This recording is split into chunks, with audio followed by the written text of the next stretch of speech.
মিনতি sir. এই জায়গাটার কি নাম? ইন্দ্রনগর 7 নম্বর। আপনার স্বামীর কি নাম? সুভাষ স্যার। আসেনি, হ্যাঁ? না, মারা গেছে। আমরা একটা খবর শুনলাম আপনার বাড়িতে নাকি চুরি হয়েছে, কি হয়েছিল? চুরি হয়েছে বলতে পাড়ার মানুষের দেহে দরজা টরজা খোলা, হ্যাঁ। সিলিন্ডার বাইরে পেছন দিয়ে ফালাই রাখছে। এরপরে আমরা কাছে হ্যাঁ। ফোন করছে আর আমরা দৌড়াইয়া আইছি।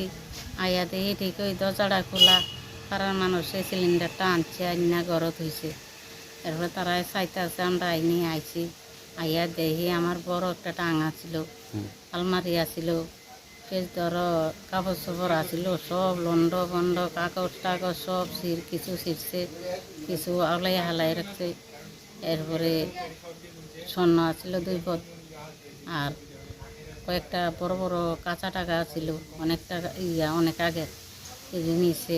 এরপরে কোমরের একটা শিকল আছে, এটি নিয়েছে, আর কিছু নিছে না। ও স্বর্ণ নিছে আপনার বাড়ি থেকে? হুম। আপনারা বাড়িতে আসলেন না? আমরা বেড়াইতাম গেছিলাম বোনের বাড়ি, কোন জায়গায় আসলেন? বিশালগড় নেহানগর। তো এই ঘটনাটা পুলিশে জানেনি পুলিশে? না, আমরা তো করতাম পারি না। আমরা আইছি 8টা আগে আইয়া ঘর টর গুছাইছি, কাপড় চোপড় গুছাইছি। ঘরে তালা নাই আপনার ঘরে? তালার জায়গা তালা রয়েছে। ওই কিভাবে, কোন দিক দিয়ে ঢুকছে চোর?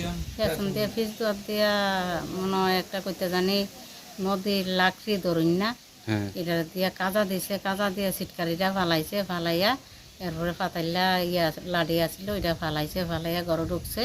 ঢুকিয়া সেরা আবার ঘরও ছিটকারি দিয়ে সেরা সামনে দরজা দিয়ে বাইরেছে।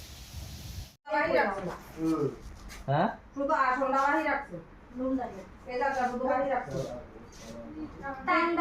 মাথা খারাপ হয়ে যাবে সব বাদ করছে, কিছু বাদ রাখছে না।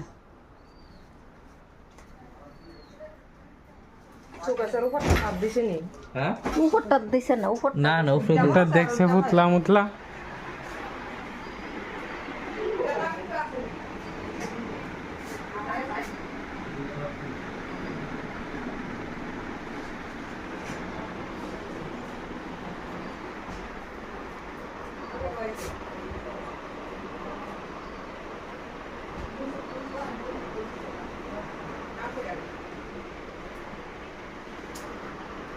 দেখছি আমরা এমনি আসলো, এটা দিয়ে বোধহয় এভাবে খুলছে, হ্যাঁ। খুললা পরে এই জায়গা ফাঁক করে মধ্যে একটা লাড়ি দিয়ে আসলো আর কি। হ্যাঁ। এটারে বোধহয় কিছু টান দিয়া উল্টাইয়া ফালাইয়া পরে দিয়া ঢুকছে।